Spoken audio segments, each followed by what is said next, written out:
all, thank you, Lakshmi and the Chennai Runners team for the invitation. It's a real pleasure. I am not a runner myself, but I enjoy once a year trail marathon where I only do 10K fast walking. So I do enjoy going outdoors, but I'm not an avid runner like all of you. Um, what I wanted to discuss in the next, some people are not unmuted, not muted, I think. I can. Doc, I'm muting them. Like, Okay, yeah. Thank you. So I just wanted to focus in probably the next 20 to 30 minutes on essentially what is normal sleep, how we should sleep, and particularly you all as runners, fitness people, how exactly you can cope with getting good and appropriate sleep for your overall wellness. Now, I'm not able to move my slide. Okay, perfect. Got it. Okay, so there's been a lot of interest in good health, wellness, and there has been a lot of focus on what all could we do for improving our wellness. And if I may say so, the real wellness triad is actually good diet, basically good nutrition, good exercise, regular exercise, and appropriate sleep. And if we can achieve all these three, I think we can certainly achieve good health. And there has been a tremendous amount of interest and focus and awareness on regular walking, regular exercise, regular running, yoga, meditation. Several of all those aspects have been focused, but unfortunately, we as Indians are still sleeping less. And there have been a lot of media reports on the fact that in general, sleep time has been shrinking over the years.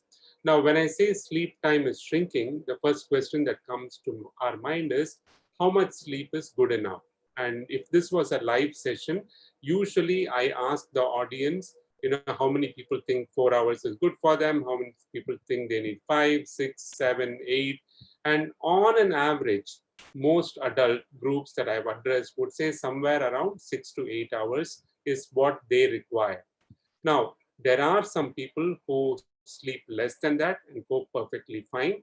There are some people who need more than that to be awake, alert, and energetic and functional the next day.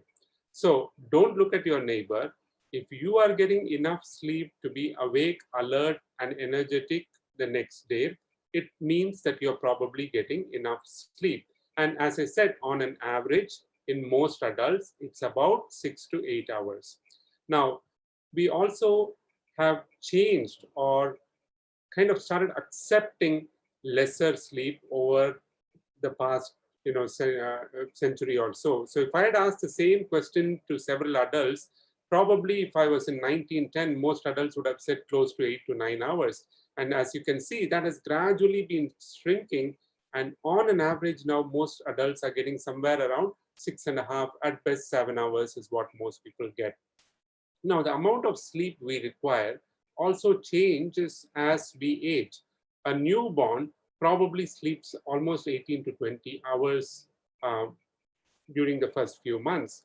Now that gradually starts shrinking, about 14, 15 hours in the first 12 months or so. And as the child grows 1 to 3 years, child still sleeps about 12 to 14 hours. And about the time the child starts going to school, whether it is pre-kindergarten or whatever, around third year, the sleep gets to be predominantly at night time, with an opportunity to nap if available. The child may sleep in the afternoon as well, but the child still requires about 10 to 12 hours of sleep.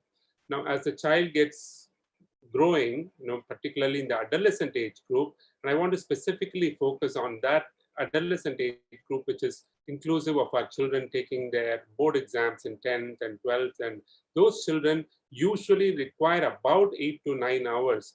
And I can't imagine a single child getting that, because most people are significantly stressed with coping with the competitive exams and several other aspects of their education, which doesn't allow them to get the kind of sleep they require.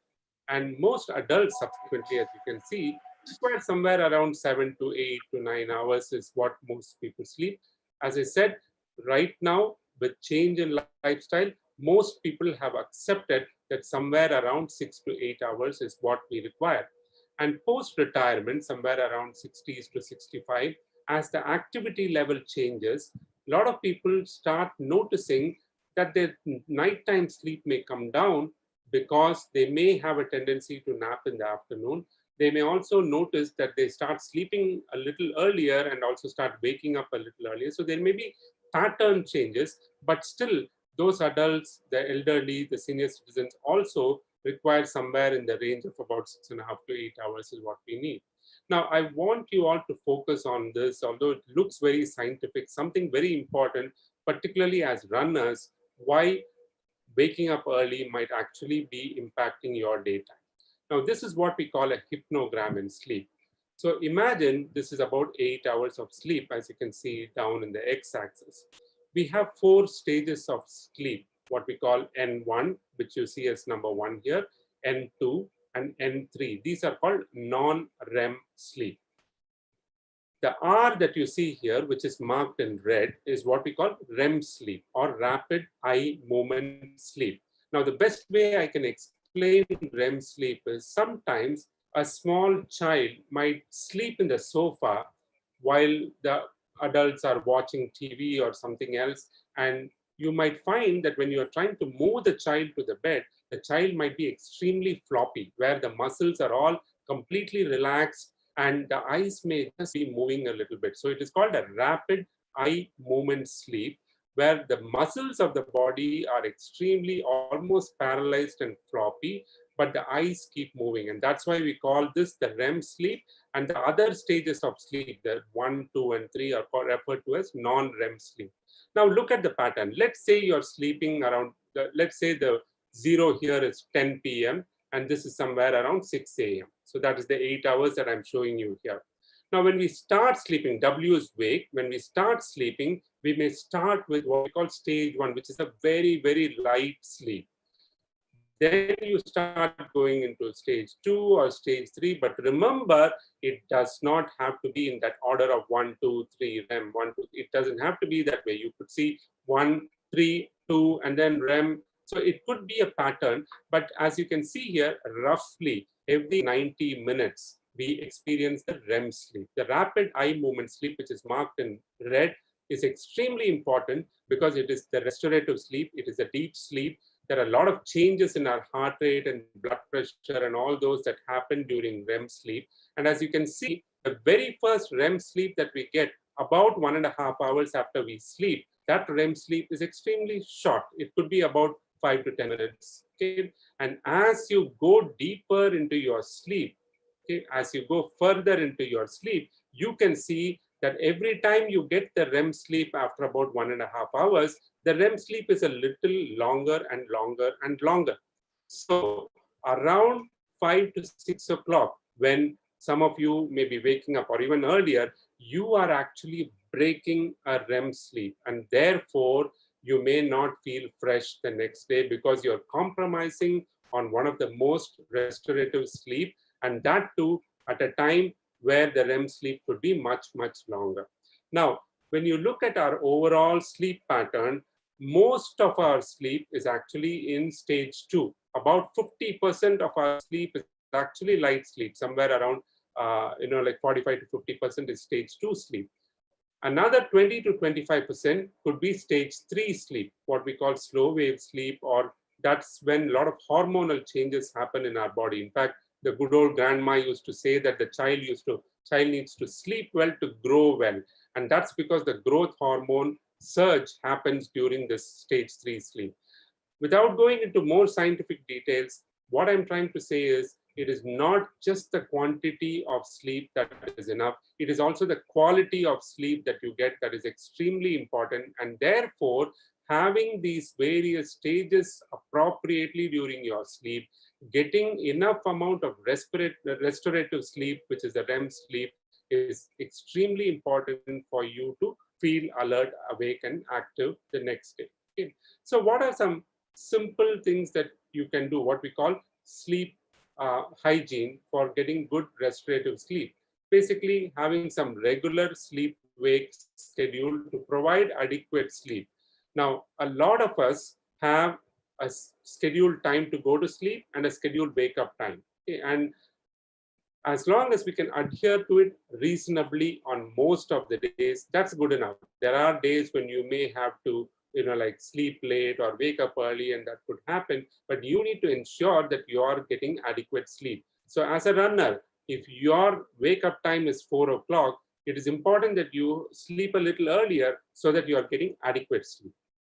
Number two is creating a relaxing environment. The room needs to be comfortable. By that, I mean appropriate lighting. There are people who like complete darkness. There are people who like a night light, and there may be differences between uh, two people who are sharing the bed. So some people might like the air condition, some people may want only the fan. So there could be a difference, but having an appropriate relaxed environment is absolutely essential. Understanding your sleep pattern, honoring your circadian rhythm. Like as I said, if you feel you need to wake up early and that's your rhythm, you need to make sure that you are advancing your sleep a little bit so that you get adequate amount of sleep. Exercising adequately, which as runners you all do well, but we always recommend that don't exercise too close to bedtime, and that definitely is not advisable. Disconnecting, putting work aside, all of those are essentially essential so that you unwind or relax before going to sleep. Most of us, with the changing lifestyle, our pattern has become go to work, which could be long commutes, come back from work, which again could be long commute, hardly have any time for family, maybe eat and sleep, which is not a great thing. And that's why probably the lockdown in a way is good, because we're all getting time with family, we're all getting time to unwind in several other ways. Yes, we may continue to be working from home, which is some people enjoy and some people don't, but I certainly think disconnecting, relaxing in whatever way you enjoy it is absolutely essential. And not to forget, alcohol and caffeine do not allow you to have good sleep. There may be people who say, oh, I can have caffeine just before going to bed and I sleep well. Trust me, the answer is if you have caffeine just before bedtime, if you do a sleep study, you would find that your sleep pattern is very fragmented and not really great. Same thing with alcohol. Some people use alcohol saying that it helps me sleep. It does not give good restorative sleep. And in fact, it can change your sleep pattern, and people who have a tendency to snore may snore more. And I will talk to you about sleep apnea, which is an important problem where alcohol is also contributing significantly. Now, the second question when I do any live program, when I talk to the audience and connect, is I ask people, how many of you know that there are sleep specialists before that actual live webinar, or sorry, live session that we had? And invariably, I would be lucky if about 10 to 15% of the people know about sleep specialists. Most of the general public are aware of different kind of specialists, like a cardiologist who's a heart specialist, neurologist who specializes in nerves, and several others, nephrologists, kidney specialists. But not often do people even know that there are sleep medicine specialists. And of course, it is a new specialty in India. There are no sleep specialists trained. There are people available, and in the countries like US, it's existed for almost 3 decades. In fact, I've been practicing sleep medicine for almost over 20 years. So it is not a new field by any means, but people are not aware. And what kind of patients do we see in our sleep clinic? The number one very common thing is, doc, I cannot sleep. Very common complaint, what we call insomnia. A lot of people may have short-term insomnia. Something might trigger it, some untoward event happening in the family or any kind of issue could trigger insomnia. But if there is no obvious reason for not sleeping, and if it persists for more than 2 weeks, it's absolutely important to seek help earlier than later. Now, people with insomnia, those who are not sleeping, will seek help over a period of time because they absolutely cannot put up with it. The second group, which I mentioned, the excessive daytime sleepiness, or those who are sleepy all the time, are the ones who never seek help because they don't even perceive it as a problem. They tell people, I have no problem with sleep because I can sleep anytime. I can sleep all the time. The moment I go and hit the bed, I start sleeping. When I wake up, I'm still sleepy. I sleep at work. I sleep while driving. And they don't even perceive it as a problem. When in fact, this excessive daytime sleepiness is as much, or if not more, a problem than insomnia. The third group is those who have what we call fragmented sleep. They go to bed on time, they wake up on time, but wake up several times in between, whether it is to go to the bathroom or they have some pain or discomfort. And this is what we call a fragmented sleep pattern. Another large group, and I'm not going to go into each one of this in detail, but I will mention, and I can always take questions later if necessary, is circadian rhythm disturbances. The commonest thing that we know about our rhythm disturbances, we have an internal clock, which is why we want to sleep at night, we want to wake up in the morning, go to work, and be active. That is the normal. Imagine you're traveling from one country to another across multiple time zones and you experience what we call jet lag.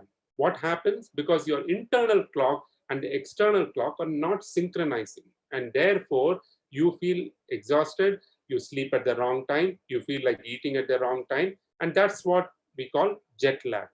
Now, there are people who are now working shift works. I mean, I work shift work as a doctor, but what is happening with business processes outsourcing, IT companies, is that they're all working fixed time, suiting other countries' daytime zones.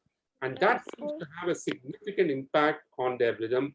They're neither able to sleep during the daytime when they're allowed to, nor are they able to work to their fullest extent when they have to function at night. And this is leading to a lot of medical and psychosocial problems with people who are unable to cope with shift work, what we call shift work disorder, sleep disorder, and or circadian rhythm disturbances.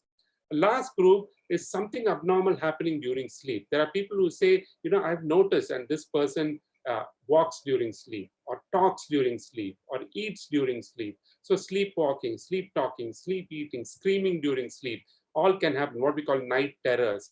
All of these are what we call parasomnias. So these are the common kind of problems we see in a sleep clinic. It is not just lack of sleep. It is, as I said, a lot of people are excessively sleepy or having fragmented sleep or rhythm disturbances, school children with problems, cyber addiction, waking up several times. All of these can lead to sleep problems. And of course, not to forget the parasomnias, which are somnambulism, sleepwalking, sleep talking, and several of these. Now, so what? If you don't sleep, so what? Okay. Imagine one night you're not sleeping well. How do you feel the next day? You wake up, your eyes are red, you feel like you have a headache, you feel extremely irritable, you can't focus, you're not able to concentrate on your job, you feel like you're not your usual self. Okay. Now, if you feel that after one night's lack of sleep, multiply that several times when you develop what we call a sleep debt. Basically, you are having inadequate sleep or sleep, debt, and that can lead to, as you can see here, it can lead to memory problems, it can lead to impaired mood, it can lead to impaired vigilance, so you will not be able to focus at work. It can lead to fatigue-related accidents, whether it is while driving or while operating on machines.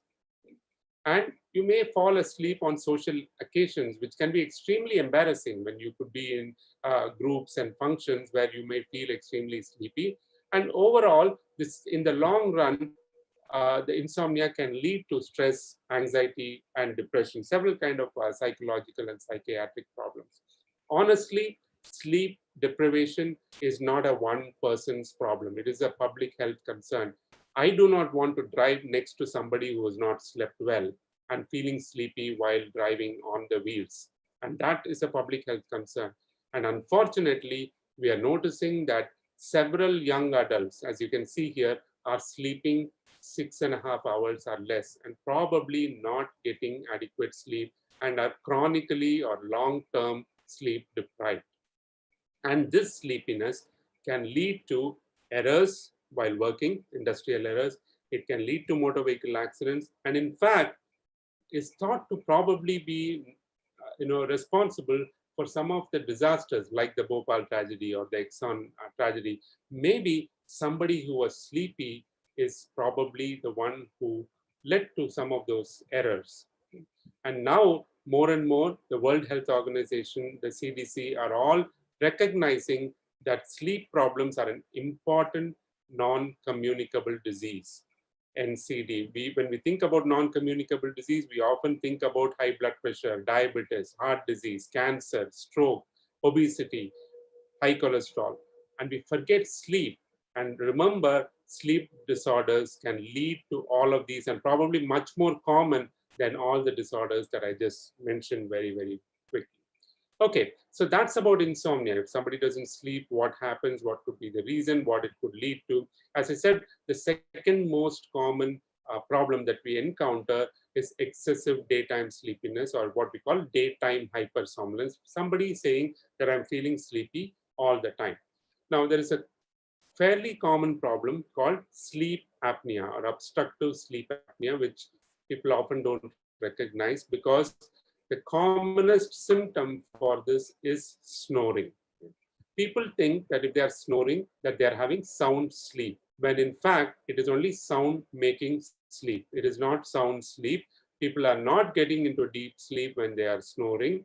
A lot of people who snore, as you can see here, in the normal air passage, when you breathe in and breathe out, the air flows very, very freely. Whereas when somebody is snoring, basically the most likely reason is that when they're lying flat, they're, as they get into deep sleep and the muscles start relaxing, the muscles around the air passage also start collapsing, and therefore their air passage gets narrowed. The more narrow it becomes, the noise, the snoring becomes louder and louder and louder. But guess what? When the passage closes completely, there is no air going into the lung and they stop breathing and they just wake up with a noise or sometimes feel like they are choking. And the bed partner who observes them often says, I'm used to the snoring, but I'm more worried when I don't hear the snoring. Why? Because when they stop snoring, they're probably having what we call an apnea episode. Apnea is stopping breathing, and they could wake up choking or gasping for air. Sometimes they don't even realize it. I mean, their brain wakes up, but their body may not wake up. And so that's something that a lot of the times the patient may not be aware, but the somebody who's observing them is aware. But what is the patient gets aware? Number one, they may wake up often with a dry throat. Why? Because they are mouth breathing and therefore the throat could be dry. They could have what we call nocturia. By that, what I mean is they wake up several times to go to the bathroom. Even if they're not diabetics, even if they don't have an enlarged prostate, particularly men with advancing age could have an enlarging prostate and could wake up several times. Without any of these medical problems, if they are snoring, they could have nocturia. More importantly, what is happening is they sleep for 7 or 8 hours, but they're not getting enough oxygen to their body, to the brain. And therefore, the next morning when they wake up feeling tired. This is what we call non-refreshing sleep. They do not feel fresh after what they perceive was long enough sleep for them. They may wake up with a headache. Often they say that, by the time I get up and I'm, sitting with a newspaper or something, I am again feeling sleepy. If I'm sitting and doing nothing, if I'm watching TV, I feel sleepy. Sometimes in front of the computer, I doze off. Then it gets to a point where they are always sleepy, and even when they drive, they could feel sleepy. So this is dangerous. And this sleep apnea, as I said, the commonest symptom is snoring. I do want to reiterate that everybody who snores may not have sleep apnea, but everybody who has sleep apnea will have snoring. So don't worry that the moment you have snoring, it doesn't automatically mean you have sleep apnea. But if it is loud enough, or if you're having any of these daytime sleepiness, then it is worthwhile checking to make sure that it is not just snoring or whether there is sleep apnea. So if you are having this excessive sleepiness, what can it lead to? As I already mentioned, it can lead to motor vehicle crashes. It can lead to work-related accidents. It can lead to impaired performance, at work or in school. A lot of social embarrassment where people just sit, and doze off or sleeping, or they may be snoring loudly in a train or in a flight, and that could lead to social embarrassment. Marital problems. Sleep apnea can lead to reduced sexual interest. Sometimes, just because of the noise, the couple chooses to sleep in different rooms, reducing their intimacy. All of these could lead to marital problems.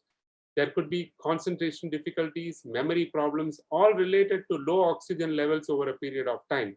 And overall, it impairs the quality of life. And sometimes people feel like they are tired all the time. They're not able to do as well as they should. They go into a stage of anxiety, depression, And certainly sometimes they end up with a psychiatrist before being analyzed for sleep apnea, which could be causing it. Now, what makes people get sleep apnea? In general, those who are obese, and you all are very familiar with the body mass index concept. So if people who are overweight or obese could certainly be more at risk. Now, I do want to alert that in India, we notice that it is not always related to obesity. Even non-obese people can have sleep apnea, primarily because our jaw, our chin can be a little different than the Caucasian or the Western population. As you can see here, we call this retrognathia, where the lower jaw is slightly inner compared to the upper jaw. That seems to predispose. Maybe some of the central obesity, men having their tummy, could probably be responsible for sleep apnea. So obesity is definitely an important factor. Men in general seem to have more than women, but that doesn't make women immune, and particularly postmenopausal women are as much as at risk as men for developing sleep apnea. Some of the medications that people take, particularly sleep medications, can also worsen sleep apnea.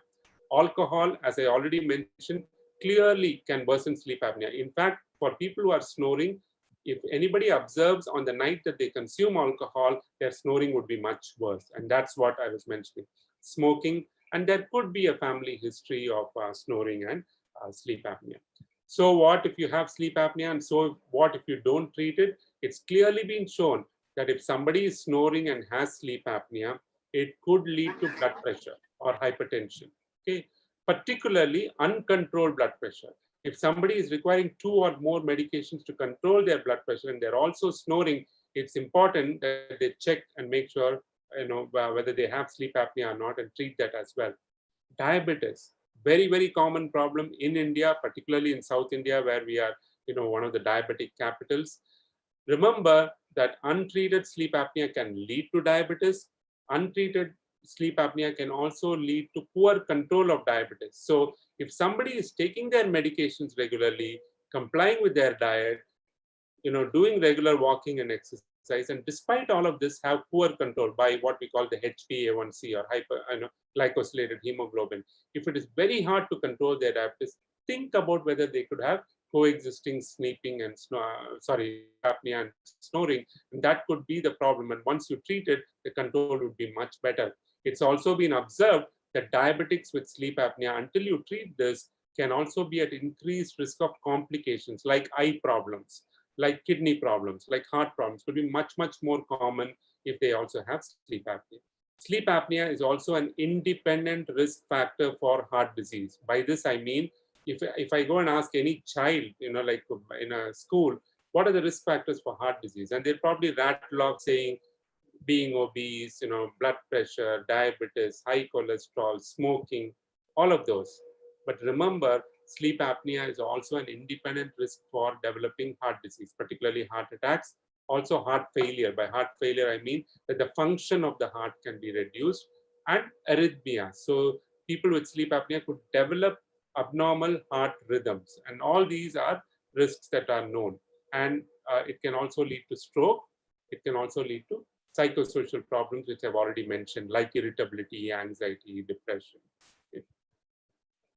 If you have sleep apnea, if there is snoring, you may need to undergo what we call a sleep study. The intention of this lecture is not to go into those details, but we can do the sleep study depending on what we are looking at. We may need to do it in a sleep lab, or there are some studies which we can do at home to identify. And if there is a problem, sometimes people may need what we call continuous positive airway pressure, which is basically a machine connected with a mask. What it does is it blows pressure, keeps the pipe open, and therefore, the oxygen level improves, the snoring gets significantly reduced, and you wake up feeling more fresh, feel less sleepy during the daytime. But more importantly, it prevents all the complications that I was just listing, like high blood pressure, diabetes, heart disease, stroke, and also all the psychosocial problems. People sometimes looking at the machine wonder, how can I sleep with the machine every night? Remember, there are some things in medicine we can treat with tablets. There are some things you need equipment. The commonest example is wearing glasses. If you can't see, you need to wear glasses or use contact lenses or undergo a surgery. Right now, For sleep apnea, the most accepted treatment is CPAP, but there are other options like surgical options or what we call oral appliances, but there are no tablets to cure this problem as of date, and things may change in medicine over the next few years. Lastly, I do want to mention about this fragmented sleep where people wake up several times. Common reasons are medical problems. If you have diabetes that's not well controlled, you may wake up often to go to the bathroom. That could itself fragment the sleep. Same thing with men having prostate problems, waking up often. Those who have asthma or any lung disease may wake up breathless, or if it is poorly controlled, they may need to optimize their medication. Shift work syndrome, as I already mentioned, people who are working in the night, unable to sleep properly in the daytime. Heart failure, again, they may wake up several times with breathlessness or having to go to the bathroom. Some of the medications, particularly those that are used for blood pressure treatment, by itself can cause fragmented sleep. But unfortunately, if you need it for the blood pressure, then obviously you need to continue and address this problem in different ways. Last but not the least, restless leg syndrome, where people feel that something is crawling, something is creeping. I can't keep my legs, still. I need to keep moving. I feel like getting up and walking. And this is very common in pregnancy. It's also common when people are anemic, if their iron level is low, or if they have diabetes, or any kind of chronic pain, whether it is back pain, spondylosis. Those kind of people can also have restless leg, and it is very much treatable if you can address the underlying problem, and also if there are some medications that we can use. So I want to close with this slide on what you all as runners can do to have an effective sleep. So your routine is eat, sleep, run, and repeat the pattern. But there are 7 habits of highly effective sleep that I want to propose. Number 1, keep a schedule. Yeah, eat, sleep, run. You can do that, but make sure that you eat on time. Eat at least an hour and a half before bedtime, so that you don't develop acid reflux. You don't go to bed with a full stomach. That is extremely important. Limit your non-sleeping bedtime, and this is something that we often encourage as what we call a sleep hygiene measure, where remember that the bed is only for sleep and intimacy with your partner and nothing else. So do not lie in bed and try to watch TV or read a book or do other things. You can do any of those outside the bed. If you want to put a chair outside the bed, read a book or watch TV and then go to bed, that's fine. But in your mind, you need to associate the bed with sleep and sex and nothing else. And that is the reason why you need to remit any kind of non-sleeping bedtime. Unplug at least 30 minutes before. Avoid any of your, gadgets, whether it is phone, whether it is TV, whether it is, iPads, and whether it is, laptops, any of those. Just make sure that you can unplug, optimize your sleep environment, which I already mentioned, making your room comfortable, both with regards to the light, the temperature, having the right kind of bed, having the right kind of pillow. Remember, there are no magic beds or no magic pillows. Whatever suits you, whatever is comfortable for you is what you need to do. If there are medical reasons why you need a particular kind of a bed, firm bed or whatever, because of back problem, that's different. But other than that, there are no magic beds to help you sleep better. Avoid or limit, your alcohol consumption.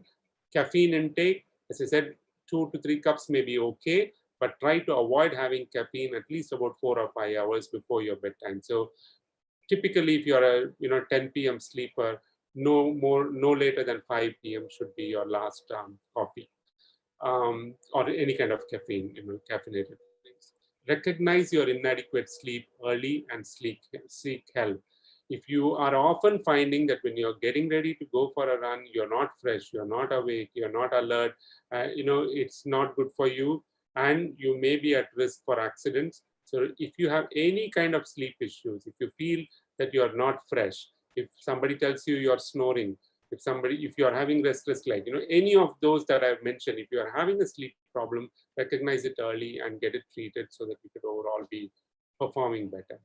And lastly, I really respect the discipline that a lot of runners have in getting up in the morning and running. But remember, it's okay to miss your run someday. When it starts bordering on obsession, it can be a problem. Don't run away from your sleep. There could be days when you just don't want to run. That's okay, and I'm not saying that don't have a routine. In fact, my very first habit that I've recommended is having a schedule. If you want to wake up early, sleep early. Make sure you get your adequate amount of sleep that your body requires, but be disciplined. Don't get obsessive about it. Don't run away from your sleep, because a good night's sleep is essential for a good day. You all have a good night and a good day tomorrow. Thank you. Thank you so much, sir.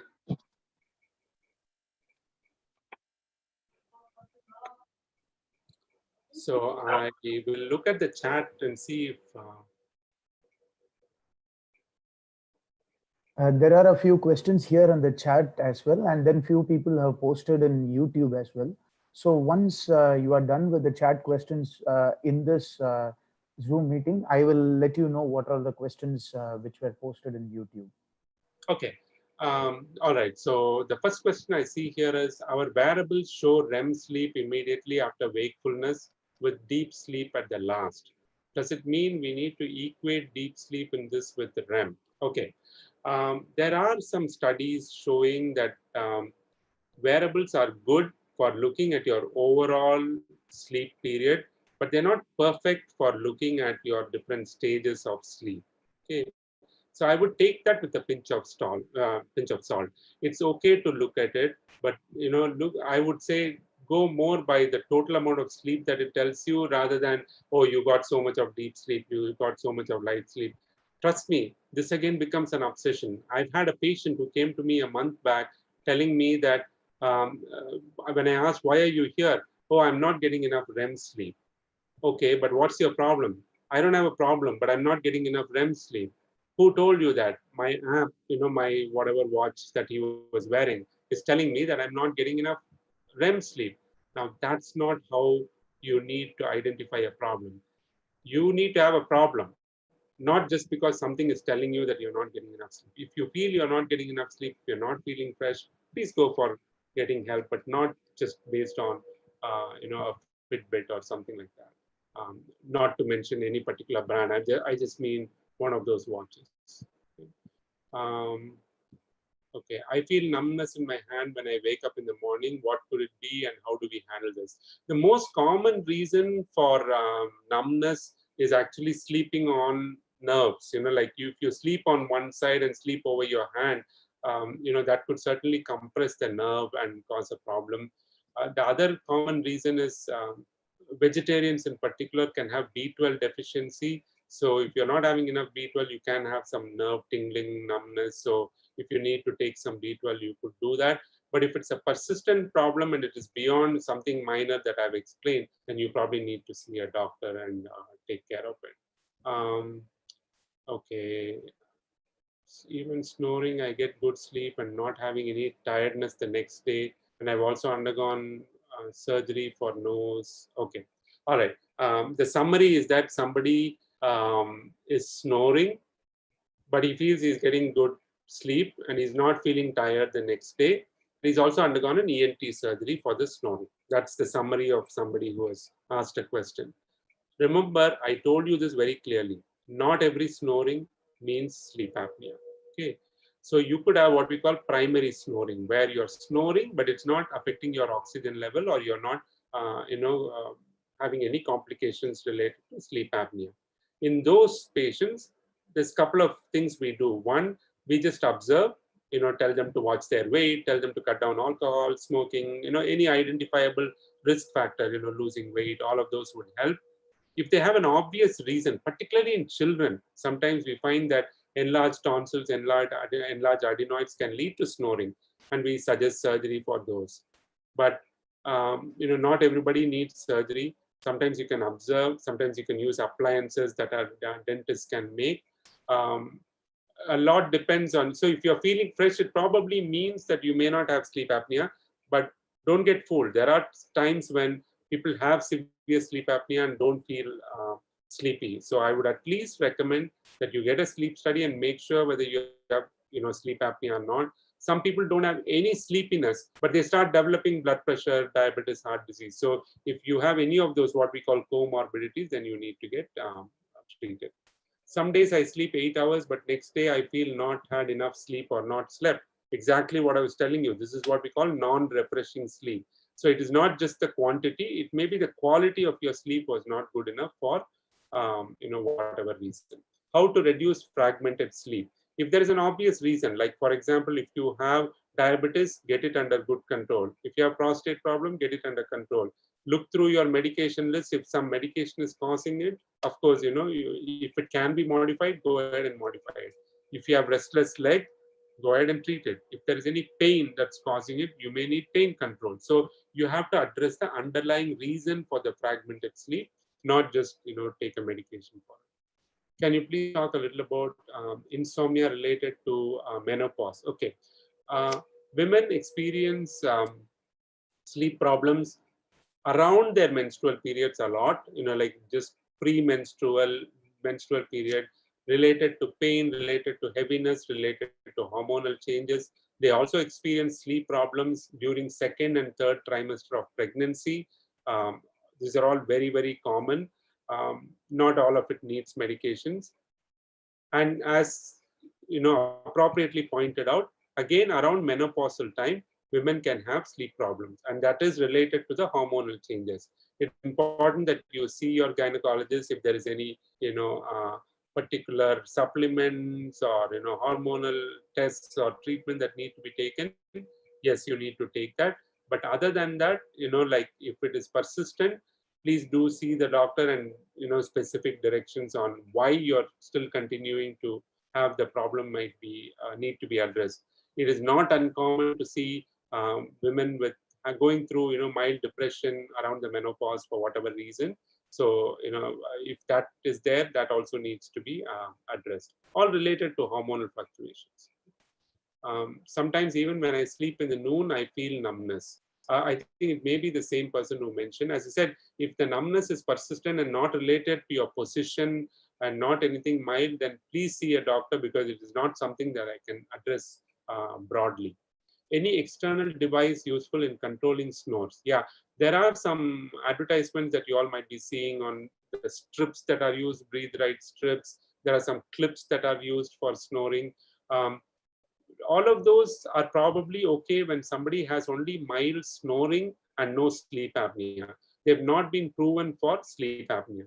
The devices that are proven for sleep apnea, if it is mild, it is oral appliances, something that will move your jaw forward. I showed you a picture where your jaw could be behind and that could cause it. Or the CPAP, which is also an external device where you're giving positive pressure to take care of the problem. How can I measure my REM timings during sleep? The only way to appropriately or accurately measure it is by doing a sleep study. All of these app-based or like watch-based devices are not 100% accurate as of now, although they may give you an idea. But please, once again, I told you about REM sleep for you to understand about it. Please don't start looking only at REM sleep. I want you to understand that quantity and quality are important. Don't keep looking at apps for all these REM sleep and all that. If you're having symptoms, please see the doctor. I find it difficult to fall asleep. If I wake up in between, what can I do about it? Okay. So insomnia can be sleep onset insomnia, where you have trouble falling asleep, or it could be sleep maintenance insomnia, where you fall asleep on time, but you're not able to maintain your sleep. Often simple things that you can do to fall asleep earlier is, as I said, eat ahead of time, at least 1.5 to 2 hours before time. Start dimming your lights after your dinner so that your body is preparing to sleep. Do something to unwind, and then go to bed. And if you are unable to sleep for more than 45 minutes or an hour, please get out of bed. Initially, it may be very irritating to keep getting out of bed and back to bed. But remember, I told you, bed is for sleep and sex. So if you are not able to sleep, please get out of bed. And that's absolutely essential. Your top 2 advice if someone has excessive daytime sleepiness. More than 10 hours a day, not necessarily in one shot, but in 2 episodes or more. Top 2 advice, number 1 advice, see the doctor. Okay. Number 2 advice, be safe.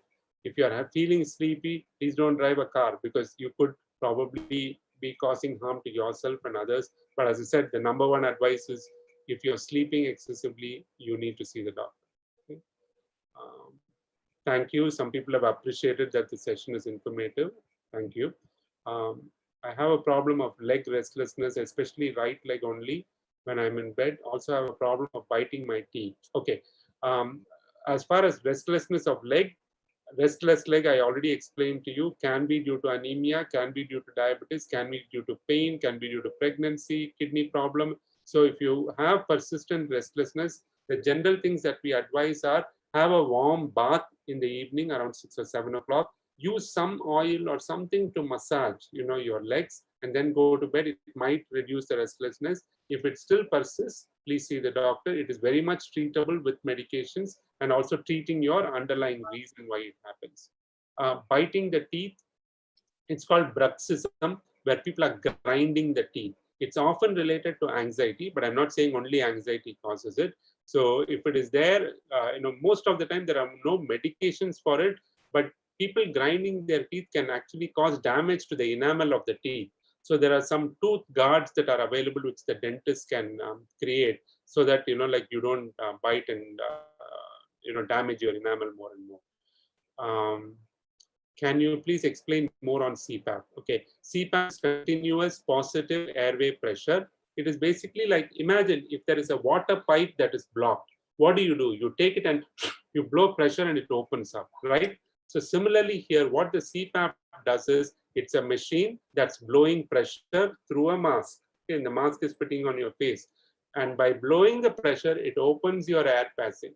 And therefore you breathe normally. Okay, and the snoring comes down, your breathing gets better, your oxygen level gets normal, so you wake up feeling more fresh, you feel more fresh during the daytime, you don't feel sleepy. That's how it works. That's just a very quick summary. I can explain more if there is a real problem for someone individually. Any suggestions to unplug thoughts due to some or other thoughts? Okay, this is a very common problem. People say that I always have thoughts, something running in my mind. There is no magic on how to unwind. Okay, I wouldn't say everybody should meditate. Why I'm saying that is, meditation may work for someone, may not work for someone. I wouldn't even say listen to music, because one kind of music works for somebody, doesn't work for another one. Rock music may be relaxing for someone, Carnatic music they may not like. So whatever works for you to unwind, and you have to figure out what works for you. It could be playing a game with your child. Okay, so something that is helping to unwind will definitely help you to reduce the thought. Okay, somebody is thanked again, never realized that simple things are causing disturbed sleep.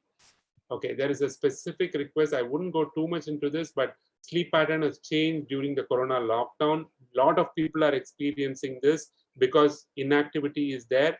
And like people are not getting sunlight exposure. They're always inside the house. So in general, I would just say, make sure that you are active.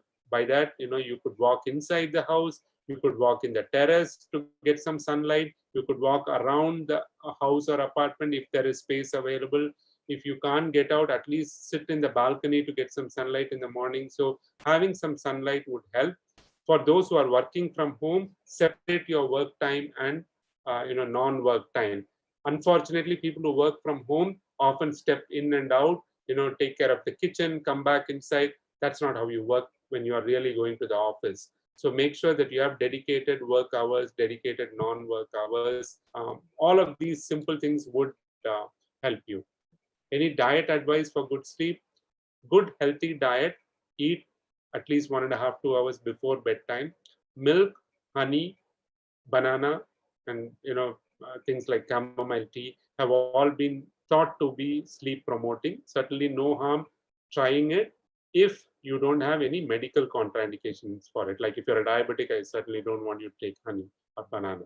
Okay. Does the food I eat during dinner play a role in the sleep quality? Absolutely yes. If you're eating very spicy food, or if you're eating a lot, you feel full and you can have acid reflux. All of those can disturb your sleep. What could be the reason if the mouth is open while sleeping? Once in a while, snoring is there, but seems to have good sleep. Okay. Mouth breathing in general means that there is some blockage. See, even when we have a cold, when the nose is blocked, we may start breathing through the mouth. So that's the most common reason if you are mouth breathing. There are some who are just mouth breathers. Have a look, particularly, like make sure that there is nothing obstructing in your nose. Children who mouth breathe often will have enlarged tonsils or adenoids. So I need to check on that. What could be the reason? Sorry. Oh, thank you all. I mean, several people have just appreciated, saying that it was good, the session was good. My son sleeping untimely due to studies in the night and is compensating his sleep in noon and evening. It's a very, very common problem. As I told you, adolescents always are, sleeping late. If possible, they wake up late. If they have to go to school, obviously they can't do that. It requires a lot of counseling and talking to them. Sometimes they also prefer avoiding adults and therefore will be working at a time when you all are sleeping. So it's worthwhile talking to them and identifying what the issue is and trying to take care of it. Once I sleep, I immediately wake up in 5 to 10 minutes. Then it takes about 1 to 2 hours. I mean, again, it's a very, very specific individual question. There are people who go to bed but then wake up for whatever reason, and they develop what we call conditioned insomnia. Like imagine if you have a flight to catch at 5 o'clock and you say I have to wake up at 4:30, you'll wake up at 4 o'clock because you go to bed thinking you have to wake up. Similarly, if something like this happens regularly, saying, oh, every day I'm waking up at noon, midnight, you go to bed thinking, oh God, I'm going to wake up at midnight. You'll wake up at midnight. So you have to uncondition yourself, and that's something that can be done. Is there a connection between lack of sleep and sneezing the next day morning? I'm not aware. I suffer from anxiety, try taking medications. Again, it's a very individual question. Maybe, the anxiety is not appropriately addressed and needs to be.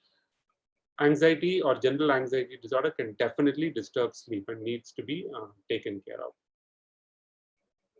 Okay. All right. Some people have mentioned, looks like I may have sleep apnea and I need to get it checked. And several people have thanked. I don't see any more questions, but if there are any, I'm happy to take or close the session. Lakshmi and Deepan, as you suggest. Any more questions? I don't think. No, I've only get thank you messages. Somebody's asked like yoga like yoga nidra. No, as I mentioned, anything that can relax you. It can be yoga, it can be meditation, it can be listening to music, it can be playing with your child, it can be running. Anything that relaxes you will help sleep. It doesn't have to be yoga, it doesn't have to be yoga nidra. Will it work? Yes. There are even some scientific studies saying that yoga will help sleep, and yoga will also help reduce snoring, particularly when you do pranayama. It can be Zumba too. Sure, anything. Somebody has said it can be Zumba. Okay. More sleeping, will it affect memory? As I said, if more sleeping basically means excessive daytime sleepiness, which means one of the reasons could be sleep apnea, which can affect memory. So is it the excessive sleep affecting memory? No, it is a reason why you are having excessive sleep that is affecting the memory. Thank you. I mean, a lot of appreciation. Good. Is twitching of leg an indication of restless leg syndrome? Some people, when they go to sleep, they just jerk. It's called hypnic jerks when you just start sleeping. That is not restless leg. Restless leg is basically like you feel like you have to move your leg. There's something creeping, something crawling, some numbness. You just can't lie down still. You feel like getting up and walking or massaging your leg, and that's what is restless leg. Is there any connection between lack of sleep and sneezing? I think somebody asked, and honestly, I'm not aware. Somebody has a son who's 3 years old and is only sleeping at 2 a.m. and waking up at 12 p.m. Is it a symptom of any sleeping disorder? As I said, in the growing age, children may have different patterns. Okay. The best recommendation I would give is don't allow this to continue. As difficult as it may be, if you start waking up the child a little earlier gradually, instead of noon, make it 11:30, then 11, then 10:30, then 10. then obviously the child will start sleeping early because they need that amount of sleep. So this is the right time to start changing the pattern, because otherwise at school going age, they'll find it very difficult. Okay. Yeah. Thank you so much, Ram. Doctor, Very, very like informative. there is, sorry to interrupt, Dr. Lakshmi. There is Yeah, one Deepan, question tell me. where someone has asked, is it okay to work out during nighttime? Because as runners, like many tend to run late during evening. Does it affect the sleep pattern? Yes. As I said, exercise close to bedtime, at least, like 2 to 3 hours before is okay. But very close to bedtime is not recommended. Your body sometimes feel more energized and active, and you may not be able to sleep well. Thanks, Doctor. I believe that's all the questions we had. Yeah, that's it. Okay, thank you so much. Yeah, thank you all. Enjoy. Thank you, doctor. Thank you, everyone. Thank you so much. Thank you so much, Ram. It was highly Thank you. informative. Thank you so much. Very good.